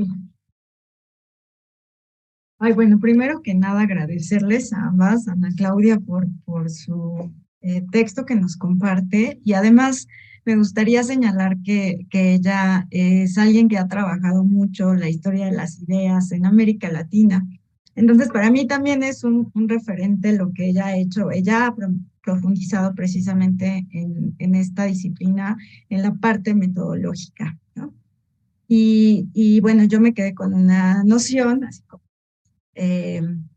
básica de lo que es la historia de las ideas desde dos autores, pero creo que esta noción la tengo que ampliar todavía en mi tesis, que de hecho también es una observación que ha hecho mi director. Pero bueno, rescatando algunos de los aspectos que tocó Ana Claudia, sí, yo creo que la historia de las ideas nos ayuda a ver la historicidad de los objetos y las herencias culturales, ¿no? Y aunque Vera Yamuni, digamos, no hablara, al menos en estos trabajos de maestría y doctorado, específicamente sobre esta historicidad o sobre las herencias culturales, me parece que ella, a través de la comparación que hace en algún momento entre el pensamiento de autores de habla hispana, tanto latinoamericanos como de España, y su comparación con pensadores como Whitehead, Bergson, algunos autores de habla francesa e inglesa, muestra justamente cómo hay un diálogo, hay como ciertos temas comunes que dan cuenta pues de determinada época en la filosofía, determinadas preocupaciones, como algunos de estos autores por ejemplo, Vasconcelos, bueno, fue el único, como John Dewey, estaban tratando de aterrizar la filosofía y su pensamiento a un contexto como puede ser la educación, la estética y demás, ¿no? Entonces, creo que al final con esta segunda parte de su trabajo, donde relaciona a pensadores de diferentes lenguas, ella está contribuyendo a mostrar esas herencias culturales, esos diálogos, ¿no? Y además me gustaría mencionar que en una entrevista que le hace María del Rayo a Carmen Rovira en 2006, donde le pregunta, pues, ¿a qué se dedicó Vera Yamuni? Carmen Rovira dice que ella se dedicó sobre todo a la lógica y a la teoría del conocimiento, pero que no se ocupó de la filosofía mexicana.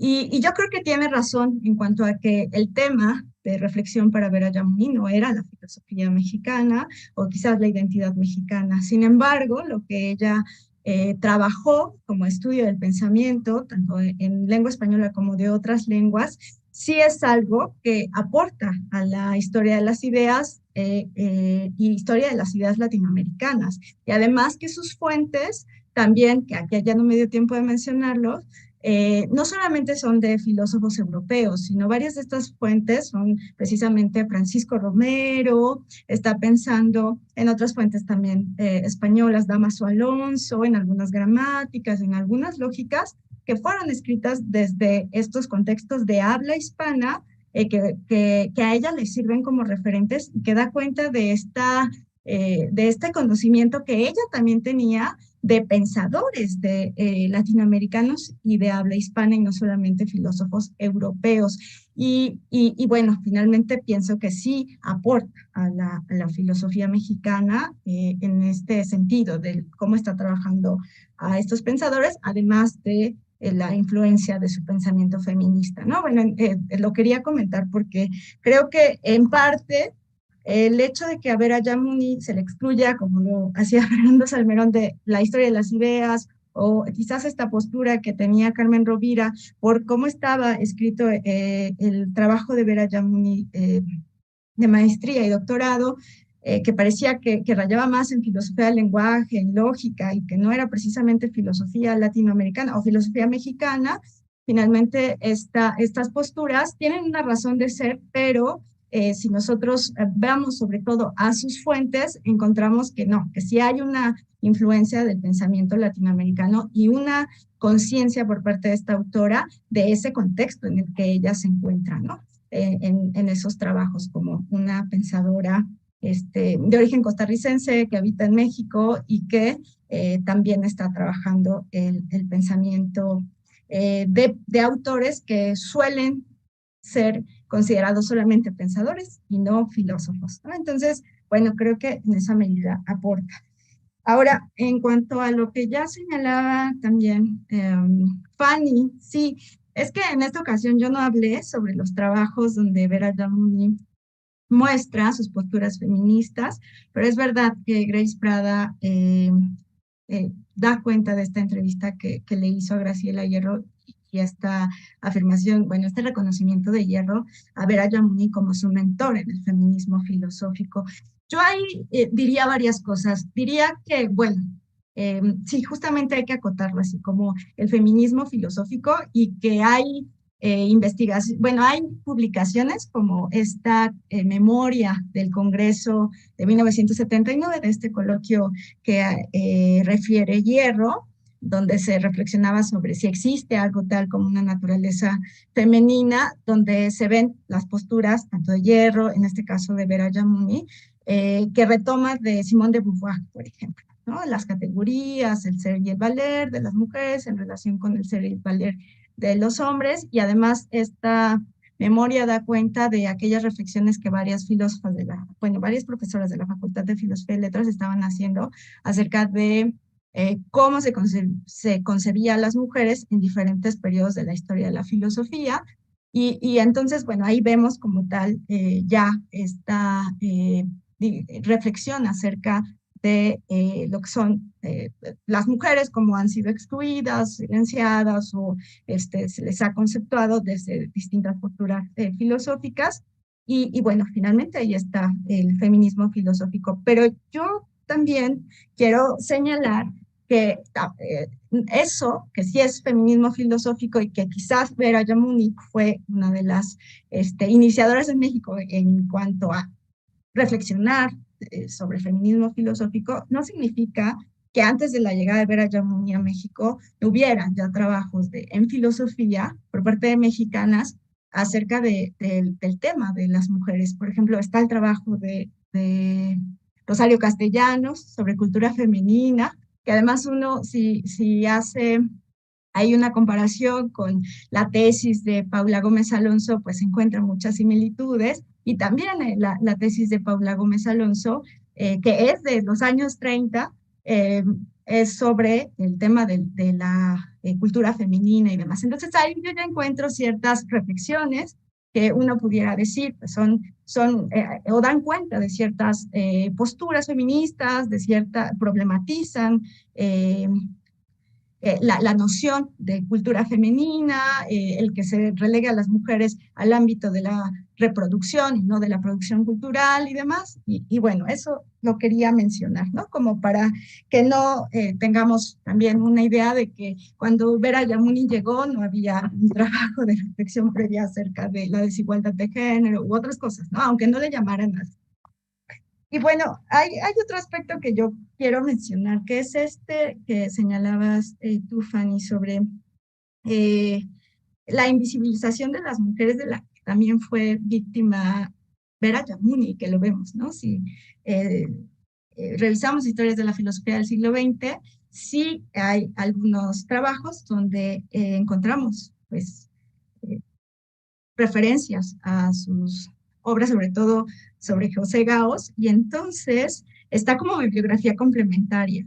Y ella, en algunos escritos como el de Tahiri, mujer de Irán, y hay otros como el de Safo, mi guía de siempre, justamente se preocupa porque haya un olvido del pensamiento de las mujeres, y se preocupa de que la producción cultural hecha por mujeres, ya sea literaria, ya sea artística en general, de las artes y de la producción intelectual sea olvidada, ¿no? Y a mí también me llama mucho la atención cómo ella, a pesar del tiempo que trabajó como docente, o sea, formó muchas generaciones de lo que escribió acerca de la desigualdad de género, que sí es verdad que no tenía esta categoría, ¿no? De injusticia epistémica, pero sí era muy crítica acerca de las historias que excluían a las mujeres, que excluían a los pensadores de habla hispana, que excluían a los pensadores árabes, ¿no? O sea, que era muy crítica, creo, de varias historias de la filosofía excluyentes. De todos modos, fue un objeto de olvido también, ¿no? Es muy lamentable, me parece. Pero bueno, sí fue alguien, creo que consciente en esa medida de la invisibilización de ciertos sectores. Y ya, sobre las fuentes, claro, eso es algo que yo también he realizado, o sea, revisar cartas de Vera Yamuni, estos cuentos satíricos, y no solamente sus trabajos, ¿no? Pues de maestría y doctorado, aunque son trabajos de verdad que nos dan para hacer varias tesis. Muchas gracias, Miriam. Y bueno, vamos a pasar ahora, como nos quedan ya pocos minutos para ir cerrando y bueno, vamos a pasar ahora a leer una pregunta de Alejandra Escobar, que está en el chat. Dice ella: gracias por compartirnos tus avances de tesis. ¿Puedes, por favor, profundizar un poco más en el binomio ser-valer y cómo fundamenta que no se trata de algo natural, sino accidental? Y si apuesta por eliminar el valer en aras de ser simplemente iguales. Bueno, nos dice también Ana Claudia que ese aspecto le pareció muy importante, la sensibilidad y la importancia en el ejercicio de las filósofas, ¿no? Y que ese es el aporte relevante de la filosofía de Vera Yamuni en la historia de las ideas. Vamos a darle la palabra a Ana Claudia y después a Noelia, por favor. Gracias, Lau. Bueno, justo más bien va a ser una pregunta para Miri y que tiene que ver con este asunto, ¿no? Que acaba de leer Lau. sobre las sensibilidades, que a mí me llamó mucho la atención y creo, no sé, sospecho que esa fue, ¿no?, la parte, una de las tantas aportaciones que podemos recuperar de Vera Yamuni a la parte metodológica, ¿no?, del historiar las ideas. Hace un momento que hablábamos de las fuentes, sí, yo estaba, bueno, especulando hace un par de ayeres, así no sé si se acordarán que ya habíamos platicado de este tema, de que las alumnas de José Gauss, a mí me parece que ellas son las que recuperan esta parte metodológica del historiar las ideas, pero además la trascienden. Es decir, no es que traicionen al maestro, no es que le den la espalda, sino que creo que son ellas, o al menos a mí me parece que hay más elementos de estas mujeres filósofas que son capaces de ir más allá, porque una de las recomendaciones de Gauss era, pues, que esta historia de las ideas la lleváramos a cabo de una manera muchísimo más amplia, sin ser reduccionistas a la hora del análisis filosófico, ¿no?, concreto. Y creo que esta parte de la sensibilidad le da el clavo, pues, a este ejercicio de historiar las ideas, porque, por ejemplo, esto que bueno, aquí tenemos una muestra palpable de esta forma también con Fanny y sus trabajos. Ella es capaz de ir más allá de estas menciones únicamente academicistas, va a otros elementos y los incorpora en estas filósofas que ha estudiado, por ejemplo. Esa es una de las cosas que a mí me gusta mucho de sus trabajos, digo, no porque esté aquí, sino que yo destaco mucho eso, y creo que en la historia de las ideas, a veces, algunos alumnos lo omitieron, y justo las alumnas no. Por ejemplo, cuando el Gauss hablaba de recuperar otras fuentes, fueron las alumnas las que primero indagaron en sermones, por ejemplo, y no los ahí iba a decir un improperio, no los discípulos, ¿no? Entonces, pensando un poco en lo que han hecho algunas filósofas, yo recuerdo mucho las diferentes discusiones con la maestra Rovira, que cuando insistía en la situación que le hizo a Vittoria retroceder en su argumento contra la guerra justa a los indios, ella decía, antes de juzgar o prejuiciarnos, ella nos insistía mucho en este factor emocional, el miedo, y siempre insistía en eso. A mí me costó muchos años entender eso, muchos años, porque justo una de las recomendaciones académicas es que no importa lo que sientas, enfócate. La filosofía no es lo que sientes, no es sensibilidad, no es emociones, y etcétera, etcétera. Incluso hubo una ocasión que en una clase nos dijeron, por expresarnos mal, la maestra que nos daba clase en ese momento dijo, a ver, aquí no le importa a nadie lo que sientes. Y fue un impacto, ¿no? Entonces, mucho tiempo una vive con la creencia de que efectivamente la filosofía debe de depurarse de todo contenido sensible, cuando justamente esa es una de las razones, o mejor dicho, uno de los motivos que te llevan a filosofar. La intuición es parte de la sensibilidad, y justamente es la intuición la que te motiva al ejercicio del pensar, del filosofar. Entonces, creo que no podemos desvincularla, ¿no? Esto, bueno, quizá ya haya muchas discusiones al respecto, pero creo que en la historia de las ideas, me parece que la parte varonil, perdónenme por ser tan explícita con esto, lo excluye, no lo considera. Nuestro querido Leopoldo Sea, que es el discípulo principal de José Gauss, bueno, es un decir, ¿no? Él también deja a un lado, lo pone entre paréntesis, como que no da el paso.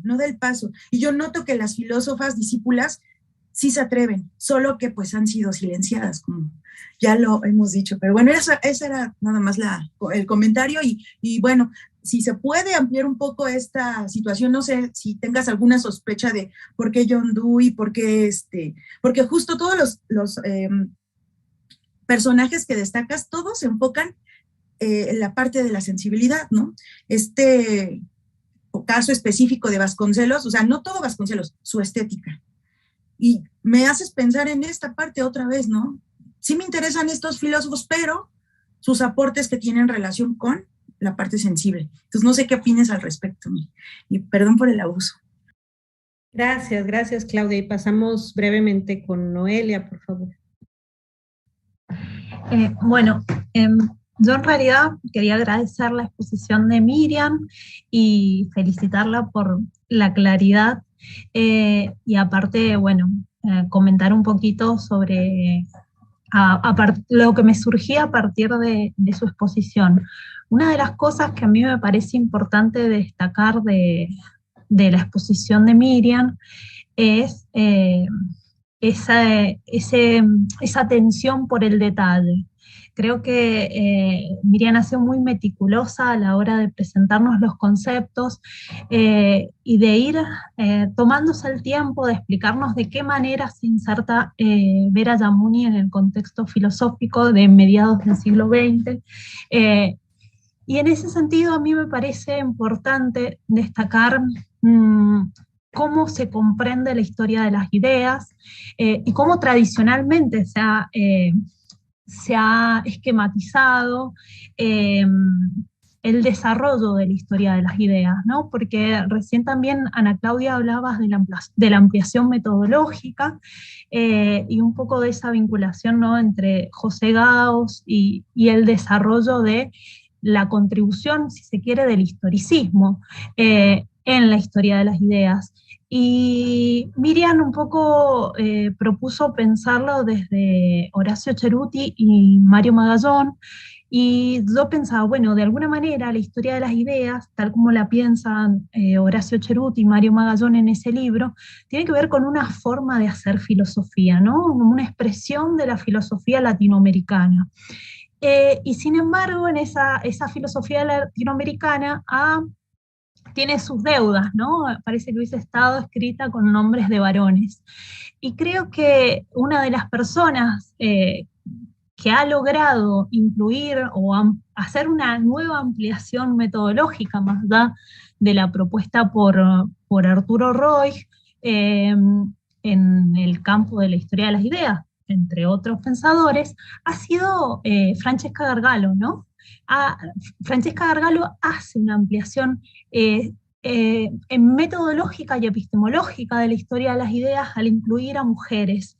Y en ese sentido me parece que cuando Francesca habla de rearticular la mirada, de ver cómo las dicotomías modernas están atravesadas por una concepción epistemológica patriarcal que excluye ese saber de las mujeres, me parece que eso nos permite también recuperar el aporte de Vera Yamuni, ¿no? A la crítica a José Gauss, o a la discusión, al diálogo sobre la historia de las ideas con José Gauss. Pienso en esto cuando, en su tesis sobre conceptos e imágenes, ¿no? Un texto contemporáneo al de Vera Yamuni es el de José Lezama Lima, ¿no? Que le hace una crítica en la expresión latinoamericana, en la expresión americana, le hace una crítica al historicismo, a la comprensión, a esa concepción de la historia lineal, de la historia desde una perspectiva que está atravesada también por las dicotomías modernas que de alguna manera han excluido, ¿no?, a las mujeres. También, digo, como para completar estas perspectivas que tienen que ver con qué conceptos utilizamos para hacer historia de las ideas y cómo esos conceptos excluyen o nos limitan en nuestros temas.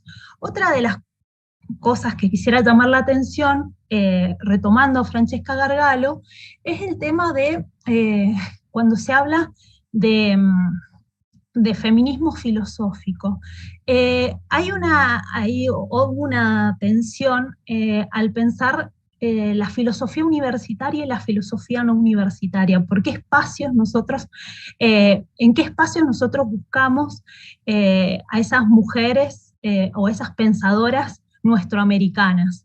Creo que las fronteras de la academia también, incluso las fronteras, ¿no?, de una comprensión del concepto, una comprensión hegeliana del concepto, nos limita a recuperar otras voces, que creo que es el ejercicio, incluso el mayor aporte de Vera Yamuni, ¿no? Pensar en contra de la comprensión del concepto como una totalidad cerrada. Digo, lo vi en algún momento, lo pensaba en algún momento con Arturo Roig, pero digo, bueno, Vera Yamuni se está adelantando 20 años a esta crítica, ¿no? A esta ampliación de la historia de las ideas, y en ese sentido me parece súper significativo recuperarla, poder pensarla como una teórica, y que incluso está atravesada por la academia, porque es una pensadora que se expresa de manera diferente, ¿no? En los periódicos y en su tesis, ¿no? Esa contradicción entre el pensamiento filosófico académico y la posibilidad de una expresión por fuera de ese lugar, lo público y lo privado, ¿no? Son esas categorías dicotómicas que limitan nuestras formas de expresión. Y entonces, en ese sentido, sí me parece que el gesto o la operación teórica que propone la Vera Yamuni en su tesis de maestría es súper significativa, y bueno, y en ese sentido la labor de Miriam al retomarla y al preocuparse analíticamente en el detalle, me parece, una contribución enorme al pensamiento nuestro americano y feminista, ¿no? También. Muchas gracias, Noelia, por tu reflexión y aporte. Miriam, por favor. Y ya muy breve. Bueno, primero respondiendo a Alejandra.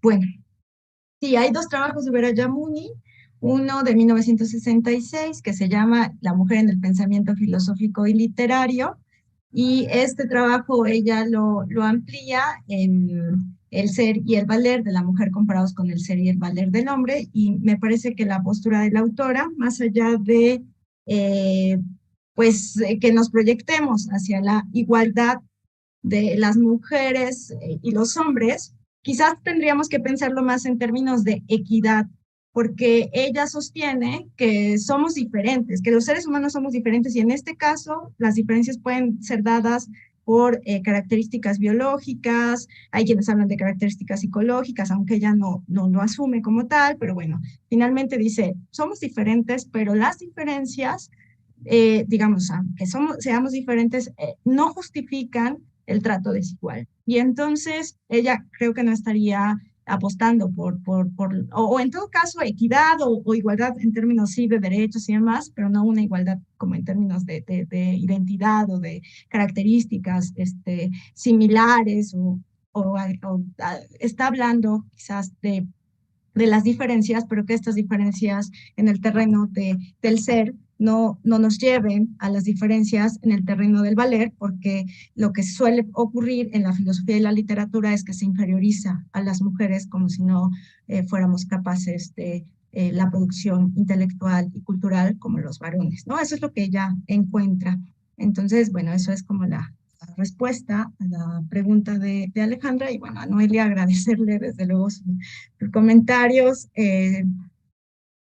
Sí, yo creo que en el caso de Vera Yamuni, sobre todo cuando ella está hablando de esta parte de los motivos alógicos, que también Ana Claudia me hizo esta pregunta sobre la sensibilidad, a Vera Yamuni le interesa mucho esa parte que escapa a lo que ella le llama análisis lógicos puros, está pensando en pues la lógica viva de Vaz Ferreira, está pensando en la filosofía de carne y hueso, y en esa medida creo que ella no piensa en la filosofía como algo exclusivo de las personas que se dedican a la filosofía en términos académicos, ¿no? Igual, yo creo que el feminismo, ella lo ve también como una práctica de vida y como aquella, digamos, rescata aquello de las literatas, de las poetas, de personas que no precisamente se dedicaron a la filosofía, activistas, como es el caso de, bueno, Tahiri era una poeta, pero también una teóloga y alguien que a través de su historia de vida trató de romper con ciertas desigualdades, ¿no? Con ciertas tradiciones, y entonces hay una conciencia, digamos, de la desigualdad de género, y hay apuestas por parte de mujeres o quizás de otros sectores de la población. En este caso podríamos hablar, no sé, comunidades de pueblos originarios, todo aquello que podemos aprender de distintas comunidades, creo que de algún modo estaría muy de la mano con la apuesta de Vera Yamuni, ¿no? De aquello que escapa a ciertos ámbitos de la filosofía y del estudio de la filosofía que se queda como en ciertos temas y estudios lógicos y demás. En fin, nada más eso, ya. Pues, muchísimas gracias, Miriam, y sobre todo por este trabajo que has estado desarrollando. Me ha tocado la fortuna de escucharte también hablar sobre el feminismo, la filosofía feminista de Vera Yamuni. La verdad es que es un gozo escucharte y entender todo este trabajo que has estado desarrollando de vinculación del feminismo filosófico con la fenomenología, con la historia de las ideas, con el pensamiento iberoamericano. Wow, es un gran, gran trabajo y te agradecemos mucho tu brillante presentación. Agradecemos también a las organizadoras, a Fanny del Río, a Tania Rodríguez, y queremos también agradecer, además de Miriam Díaz, a la maestra Ana Claudia Orozco por su excelente réplica y por toda la reflexión que nos generó en esta sesión. Queremos invitarlas también a la próxima sesión del seminario permanente, la cual será el 29 de septiembre y se presentará a Guadalupe Zavala con el tema La función social de la filosofía. Pues les agradecemos mucho a todas que se encuentran por acá. Muchos saludos, nos dice también Angie Verónica, que nos saluda desde Colombia. Entonces, pues saludos a todas y muchas gracias.